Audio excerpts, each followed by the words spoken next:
Welcome friends. तो चलिए आज हम मिलते हैं फिर से चैप्टर एक वास्तविक संख्या एक्सरसाइज 1.2 के क्वेश्चन नंबर 3 से। ठीक है, 1-2 हो गया है। कहता है अभाज्य गुणनखंड विधि द्वारा, किस विधि द्वारा बाबू? अभाज्य गुणनखंड विधि द्वारा निम्नलिखित पूर्णांकों के एचसीएफ और एलसीएम ज्ञात करें। ये भी आपका ऑब्जेक्टिव बेसिस है। तो देखिए कुछ नहीं करना, इससे पहले आप सीखे हुए हैं। आराम से आपको क्या करना है, 12 लिखिए, 15 लिखिए, 21 लिखिए। इसको आप इतना छोटे टुकड़े में तोड़ दीजिए कि लास्ट टुकड़ा हो। जैसे 6 दूनी 12 होता है, तो 2 तिया 6 या 6 दूनी 12। ठीक है, नहीं आता है तो एलसीएम ले लीजिएगा। 5 तिया 15 यानी 5 तिया 15, 7 तिया 21। अब देखिए जो तीनों में कॉमन है वो आपका क्या हो जाएगा, एचसीएफ हो जाएगा। तो यहाँ देखिए तीनों में कॉमन आ रहा, तो ये आपका क्या हो गया, एचसीएफ। एचसीएफ आपका क्या हो जाएगा, 3। अब बात करें एलसीएम की बाबू, तो इस 3 को यहाँ लिख लेंगे जो आपका एचसीएफ है। बाकी जो बचा उसको लिख दीजिए। 2 को 2, 1 2, 5 और 7, 5 और 7। गुना करने का मैंने ट्रिक बताया, 5 दूनी 10, सीधा यहाँ 10 लिख दो। 7 दूनी 14, या अगर आपको थोड़ा और आसान करना है तो देखिए 7 तिया 21, 21 दूना 42। 10 को 42 से गुना करिए, कितना आएगा, 420। कोई दिक्कत नहीं यहाँ तक। चलिए अगला क्वेश्चन है आपका 17, 23, 29। तो देखिए बाबू ये तीनों अभाज्य संख्या, ठीक है, तो इसका एचसीएफ तो एक ही होगा और एलसीएम जो है इस तीनों को डायरेक्ट गुना कर दीजिएगा। अब बहुत बच्चे इसमें दुखमुखा देते हैं एचसीएफ कैसे होगा। तो देखिए 17 को 1 से गुना तो कर सकते हैं, 17 एकम 17, 23 एकम 23 और 29 एकम 29। तो भाई एचसीएफ इस तीनों में कॉमन आ गया, तो आपका एचसीएफ क्या हो जाएगा बाबू, 1। और एलसीएम अगर हम निकालते हैं तो 17 गुने 23 गुने 29, इस तीनों को आप गुना कीजिए, थोड़ा जल्दी कीजिए। तो गुना करने के बाद बाबू आएगा 11,339। ठीक है, चलिए नेक्स्ट क्वेश्चन। अब देखिए अगला है आपका 8, 9, 25। अब आप कहिएगा सर इसको भी तोड़ देते हैं। तोड़ने से पहले थोड़ा सा क्वेश्चन को भी समझा कीजिए बाबू। देखिए 8 के टेबल में 9 का तो कुछ नहीं आएगा, कोई गोतिया नहीं आएगी, क्योंकि 2 दूनी 4, 4 दूनी 8, सिर्फ 2 आएगा। और 9 के टेबल में 2 आएगा, नहीं आएगा, क्योंकि 3 तिहाई 9, 5 25। यानी इसका अब अभाज्य गुणनखंड तोड़िएगा तो कुछ नहीं आएगा। ठीक है, तो इसका भी एचसीएफ क्या हो जाएगा बाबू, 1। तो इसको डायरेक्ट गुना कर दीजिए, 8 एकम 8, 9 एकम 9 और 25 एकम 25। तो बाबू एचसीएफ क्या हो जाएगा यहाँ आपका, एचसीएफ हो जाएगा 1। और एलसीएम की बात करें तो 8 गुने 9 गुने 25, तो इसको गुना कीजिए। है देखिए आप एक ट्रिक सीखिए 25 वाला। 25 चौक कितना होता है, 100। तो 25 अठे 200, और 200 को 9 से गुना करेंगे, 9 दूनी 18, पीछा में 2 को 0 डाल दीजिए, तो कितना हो जाएगा बाबू, 1800। तो 3 नंबर आपका खत्म में हो गया। ठीक है, अगर कोई दिक्कत होता है तो आप लोग कमेंट कीजिए। क्वेश्चन नंबर 4 कहता है बाबू एचसीएफ 306 और 657। ये एक क्वेश्चन आपका 2 नंबर या 3 नंबर में आता है एग्जाम में। ठीक है, एक वो क्वेश्चन आएगा इससे, सब्जेक्टिव में आएगा, ऑब्जेक्टिव में नहीं। तो देखिए एचसीएफ दिया हुआ है, दोनों संख्या का एचसीएफ दिया है, तो इसका एलसीएम पूछ रहे हैं। ठीक है, इस हिसाब के क्वेश्चन में आप ये याद रखिए, कभी क्या दे देगा, एलसीएम पूछ देगा, एचसीएफ, एचसीएफ दे दिया, एलसीएम। तो आपको फॉर्मूला चेंज, एक ही फॉर्मूला याद करना, उसी पे काम हो जाएगा। देखिए फॉर्मूला क्या, तो देखिए एलसीएम बराबर फॉर्मूला हो जाता है दोनों संख्याओं का गुणनफल बटे एचसीएफ। अगर आपसे एग्जाम में बाबू पूछ दे एचसीएफ, तो यहाँ एचसीएफ लिख देना, एलसीएम कहां चल जाएगा, नीचे। ठीक है, तो ये घबराना नहीं है, इतना तो याद होना चाहिए, एलसीएम बराबर दोनों संख्या का गुणनफल बटे एचसीएफ।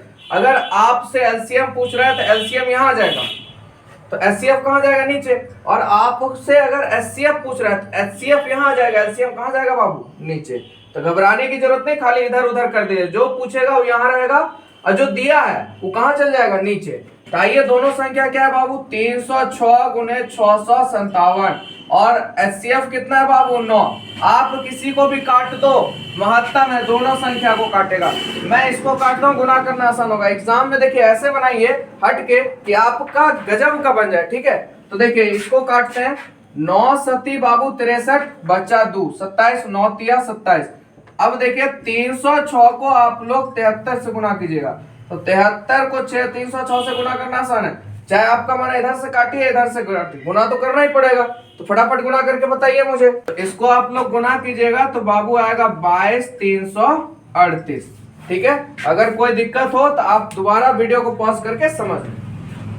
अगला क्वेश्चन कहता है बाबू जांच करें कि क्या किसी प्राकृत संख्या n के लिए संख्या 6n अंक 0 पे समाप्त हो सकती है। यानी कहने का मतलब 6 के ऊपर कोई भी पावर दे दे, क्या वो 0 पे समाप्त होगी? यानी अगर इसको समझिएगा तो जैसे मान लीजिए 6 के ऊपर पावर है तो क्या आ जाएगा 36, तो कहते हैं क्या इसका अंत 0 पे होगा? ऐसा तो कभी नहीं हो सकता है कि नहीं। 6 पर पावर कितनों आप रख दीजिए तो 0 पे खत्म होगा वो? नहीं होगा। ठीक है, इसी चीज को हमको प्रूव करना है। कभी कभी एग्जाम में 6n के जगह 4n दे देगा, ठीक है, तो घबराने की जरूरत नहीं है, कॉन्सेप्ट यही रहेगा। खाली यहाँ 6 की जगह क्या डाल दीजिएगा आप लोग? 4। अगर 5 तो पूछेगा नहीं आपसे, जब भी पूछेगा तो सम संख्या पूछेगा, 2 दे देगा, 4 दे देगा, 6, 8, 12, 10 भी नहीं देगा 0 वाले, क्योंकि 0 अगर लास्ट में यहाँ पे 0 का 10 का स्क्वायर करेंगे तो 0 तो आ ही जाएगा ना, तो इसलिए। अब देखिए, आपको पता है, हम जानते हैं जो प्राकृत संख्या होता है, आपको पता है प्राकृत संख्या जो होता है वो किस पे? शून्य पे समाप्त होता है। 1 2 3 4 5 6 7 8 9 1 10, तो इसका समाप्ति क्या हो गया? शून्य पे समाप्त हो रहा है, ये बात कंफर्म है। तो वह संख्या 5 से विभाज्य होगी। तो इसको अगर हम 10 को 5 से भाग देंगे तो मुझे बताइए 5 से विभाज्य होगी? 5 दूनी 10 होगी कि नहीं होगी? होगी। तो ये लाइन आपको समझ में आया। हम जानते हैं जो प्राकृतिक संख्या है, प्राकृतिक संख्या वो 0 पे समाप्त होती है और वह 5 से विभाज्य होती है, इसलिए उसके अभाज्य गुणन की संख्या में क्या आएगा? 5 आना चाहिए। अगर कोई भी संख्या शून्य पे समाप्त होती है और वो 5 से विभाज्य होगी तो उसके गुणनखंड में 5 आएगा कि नहीं आएगा? अब देखिए, ये 10 है तो इसको गुणनखंड कीजिएगा, 5 दूनी 10, तो 5 आना अनिवार्य है कि नहीं है? तो 5 आना क्या आपका अनिवार्य है, ठीक है, आना चाहिए। तो हम कह सकते हैं 6 पर पावर n बराबर 6 को अगर आप तोड़ते हो तो 2 तिया 6। आप इस दोनों पे भी n पर, यानी 2 पे भी कितना भी आप मान लेते हैं, 2 पर पावर n गुने 3 पर पावर n, 2 पे पावर 2 कर दो, 3 पे पावर 2 कर दो, क्या मुझे बताओ लास्ट में 0 आएगा? नहीं आएगा कभी भी।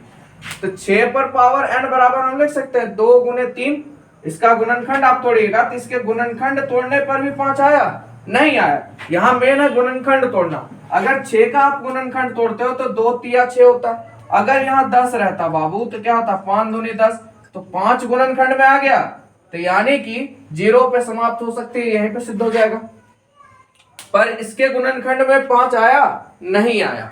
तो ठीक है, तो यही चीज मुझे बताना था। अतः इसमें 5 का कोई स्थान नहीं है, इसमें 5 का कोई स्थान आपको नजर आ रहा है? नहीं है। अगर मान लो यहाँ पे एग्जाम में दे दे बाबू आपको 4n, तो 2 दूनी 4 ऐसे लिख दीजिए डायरेक्ट, ठीक है। कुछ भी दे दे आप गुणनखंड कीजिए, क्या इसमें 5 आया? नहीं। जो लिखा हुआ यहाँ वही आपको एग्जाम में लिख देना है अपनी भाषा में, काम इतना ही सा होगा। तो ये बात आप लोग समझ गए है ना? ठीक, तो इसमें 5 का कोई स्थान नहीं है। तो आधारभूत प्रमेय के अनुसार एक गुणनखंड अद्वितीय है। आधारभूत प्रमेय के अनुसार हम क्या कहेंगे? एक गुणनखंड क्या अद्वितीय है। तो 6n किसी भी प्राकृतिक संख्या, 6n जो आपका है वो किसी भी प्राकृतिक संख्या यानी n के लिए 0 पर समाप्त नहीं होगी, क्योंकि एक गुणनखंड होना अद्वितीय है। तो हम कह सकते हैं कोई भी प्राकृतिक संख्या वो 0 पे समाप्त नहीं हो सकती। किसके लिए? तो बाबू 6n के लिए, ये ध्यान रखेंगे, सब पे नियम लगा देना। तो 6n किसी भी प्राकृतिक संख्या n के लिए 0 पे समाप्त नहीं हो सकती, ठीक है, कोई दिक्कत नहीं आपको। चलिए 6 नंबर बाबू कहता है व्याख्या करें, ये दिया हुआ और ये दिया हुआ, कहते हैं भाज्य संख्या क्यों है। चलिए तो देखिए, ये क्वेश्चन आपसे बहुत मतलब 2 साल 3 साल के अंतराल में पूछ देता है, 3-4 साल के अंतराल में पूछते रहता है, ठीक है। तो यहाँ देखिए क्वेश्चन है 7 गुने, अब सेम पूछता है जैसे है वैसे ही, 7 गुने 11 गुने 13 जोड़ 13। तो इसमें देखिए 13 आ रहा है, तो 13 को मैं क्या ले लेता हूँ बाबू कॉमन, तो अंदर क्या बच जाएगा? 7 गुने 11 गुने 13 चला गया तो क्या बचेगा? 1, और 13 निकल गया क्या बचेगा? 1। तो 13 गुने 11 सती 77, 77 में 1 जोड़ेंगे तो 78। इतना काम कर देना। ये देखिए अभाज्य संख्या और ये क्या भाज्य, तो क्या हो जाएगी? भाज्य संख्या। क्यों है आप समझ में आ गया? ठीक है, तो इतना ही काम कर देना, लिखने का भी जरूरत नहीं, इतना काम आप करके छोड़ दीजिए, गलत नहीं होगा, ठीक है। अगर मन है आपका अभाज्य संख्या गुने भाज्य संख्या, हमेशा भाज्य ही होगा, ठीक है, इसको गुना कीजिए आपका आंसर भाज्य में ही आएगा। अब आगे बात करते हैं, देखिए इसमें कॉमन क्या आ जाएगा? 5, तो 5 इससे निकाल लीजिए, 7 गुने 6 गुने 5 निकालिए, क्या बचा? 1, गुने 4 गुने 3 गुने 2 गुने 1 और जोड़ क्या हो जाएगा 5 निकल गया तो 1। ठीक है, अब इस सब को आप गुना करिएगा। ठीक है, तो आपका गुना करने के बाद क्या आ जाएगा 1000 बाबू 9, तो 9 पचे 45, तो ये भी क्या आ जाएगा भाज आ जाएगा। तो आप लोग समझ गए। ठीक है, तो यहीं पे आंसर खत्म हो जाएगा। इतना आपको काम करके छोड़ देना। अब आगे क्वेश्चन है, किसी खेल के मैदान के चारों ओर वृत्ताकार पथ है। देखिए किसी खेल का मैदान है, वृत्ताकार पथ है। ठीक है, इस मैदान का एक चक्कर लगाने में सोनिया को 18 मिनट लग रहा है। ये सोनिया है, ठीक है, छोटी सी, इसको एक चक्कर लगाने में कितना मिनट लग रहा है 18 मिनट। जबकि इसी मैदान को एक चक्कर लगाने में रवि है, एक लड़का है, थोड़ा सा लिपस्टिक लगा देते हैं इसको, मतलब सुंदर बना देते हैं। ठीक है, लड़की लगे, होंठ निकाल दिए। ये रवि है, ठीक है, ये सोनिया है। तो इसको लगता है कितना मिनट बाबू, एक चक्कर लगाने में 12 मिनट लग रहा है। तो कहता है मान लीजिए वह दोनों एक ही स्थान पे और एक ही समय पर चलना शुरू करते हैं, दोनों एक ही जगह पर। ठीक है, और एक ही जगह से चलना शुरू करते हैं और एक ही दिशा में चलते हैं, ये भी बता रहा है। तो कितने समय बाद वह प्रारंभिक स्थान पर लेंगे, तो कितने समय के बाद वो दोनों एक साथ इस जहां से उन्होंने चलना शुरू किया था वहां पहुंचेंगे। ठीक है, देखिए सोनिया भी खड़ी है, सोनिया को एक चक्कर लगाने में कितना लग रहा है 18 मिनट, रवि को कितना लग रहा है 12 मिनट। ठीक है, तो अब यहाँ पे क्या कह रहा है भाई, दोनों ने एक साथ चलना शुरू किया, एक साथ दोगा मानने के लिए बोला, स्थान भी एक है। अब वो कब मिलेंगे, तो जब भी इस तरह का क्वेश्चन आए तो सीधा क्या ले लीजिएगा बाबू, एलसीएम। किसी भी एग्जाम में, कॉम्पिटिटिव एग्जाम में भी हो, तो जब भी इस तरह का पूछे कि एक ही दिशा में एक ही स्थान पे, तो डायरेक्ट एलसीएम ले लीजिए। ठीक है, यहाँ पे सोनिया को कितना लग रहा है 18 और रवि को 12, तो इसका एलसीएम लीजिएगा 18, तो 3 तिहाई 9, 9 दूनी 18। ठीक है, और रवि को लग रहा है 12, तो क्या हो जाएगा 3 दूनी 6, 6 दूनी 12। अब यहाँ पे क्या निकालना है आपको, एलसीएम। तो जो कॉमन आ रहा है उसको रख लीजिए, 3 आ रहा है 3 को यहाँ रखिए, 2 आ रहा है 2 को यहाँ रख लीजिए, और उसके बाद क्या बच गया 3 दूनी 6, यानी बचा 3 और इधर बचा 2, 3 दूनी 6, 3 दूनी 6, यानी 6 का 36। तो वो दोनों कब मिलेंगे प्रारंभिक समय में, 36 मिनट के बाद। ठीक है, अगर तो ये हो गया आपका खत्म। अब मिलेंगे नेक्स्ट वीडियो से। ठीक है, अगर आपको वीडियो अच्छा लगता है तो दोस्तों में शेयर करें, साथ ही साथ सब्सक्राइब करना ना भूलें। ठीक है।